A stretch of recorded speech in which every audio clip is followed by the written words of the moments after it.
I've heard of man, I was playing with that a little bit this year actually with I'm forgetting the podcast.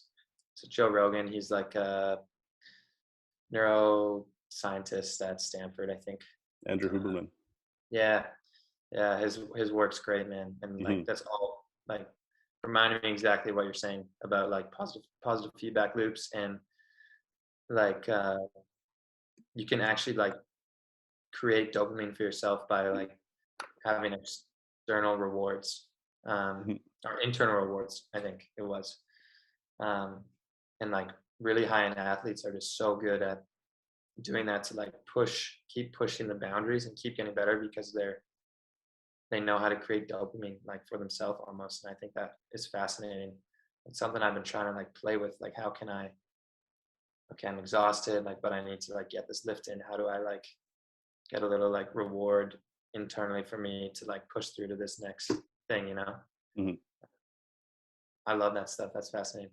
Yeah, it's super cool. I think that like for me, I've found that having, well, not necessarily just for me, but from what I've read and from what I've experienced, it's really important to have long-term goal and then incremental goal that allows you to achieve that long-term goal. So each incremental goal should be a step in achieving that long-term goal. And then one step further, that the young guy I was talking about earlier, he has this super cool concept of push pull in personality development. So he has this design in this book Ion, and it's like two pyramids stacked on top of each other, and one of them is the self, and so that would be the like the archetypal Christ figure, or you could Mhm. say Buddha, or anyone that's really at the top of like, I want to be that person. That person is morally sound. They tell the truth. They always do the right thing. So that's the top, and that's kind of what we can see ourselves being one day in an ideal world. If we push ourselves to become that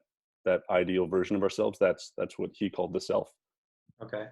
And then and then that's its own pyramid. And Mhm. then on the flip side, there's kind of a shadow version where if you don't do the things that you want to do to achieve that, like that perfect version of yourself, Yeah. then what are the things that's going to happen to you? So you can either ascend or descend by what you choose to do on a daily Yeah. basis and an annual basis, monthly basis, whatever you want. If Mhm. you and even it even comes to that idea of entropy, where like if you just sit down and do nothing, what happens? Like it's there's no stagnancy. You devolve. But if you Mhm. do the things that you like, you know that you're being a rascal. If you keep Mhm. doing those things, how do you devolve into this kind of shadow form of the self? Oh man, that's so cool. I love that. Fascinating stuff. Hmm. Yeah. Back to like the little increments with the goals thing too. Hmm.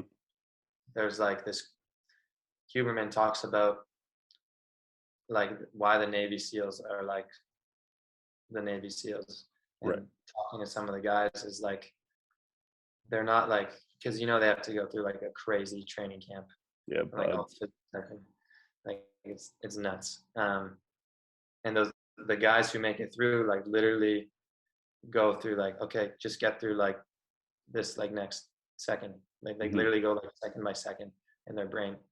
Um, and like they just keep going. Like they've broken everything down so small.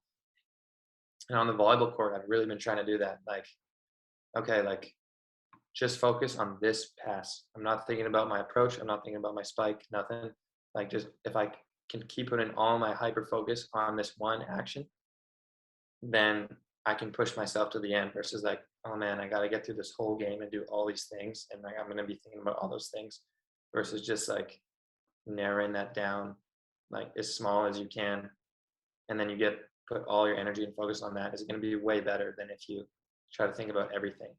Hmm. Uh, so I think that totally links to what like your long-term, short-term goals. Hmm. Um, yeah.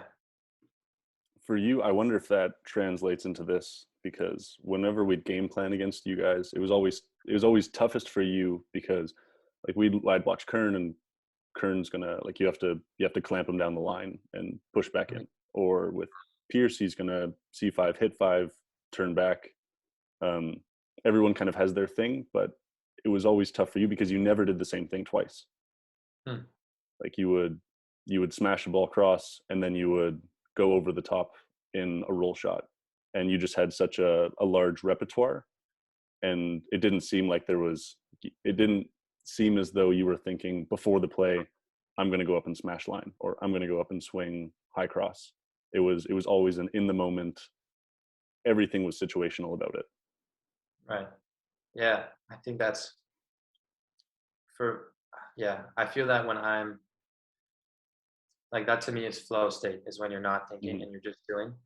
Um, and I was just reading the other day about Bill Russell, like being in, Yeah.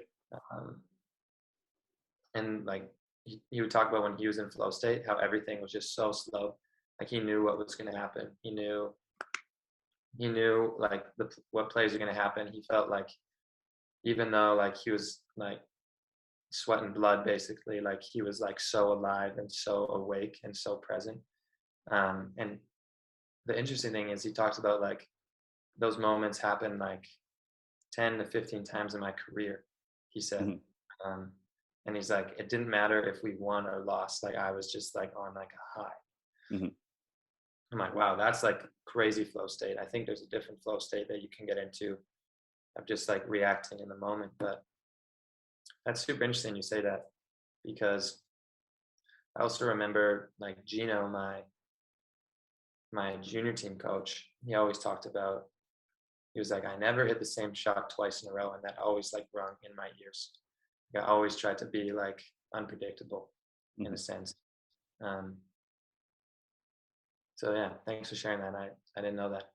Yeah, that was always fun and super annoying. Fun to watch, annoying to play against.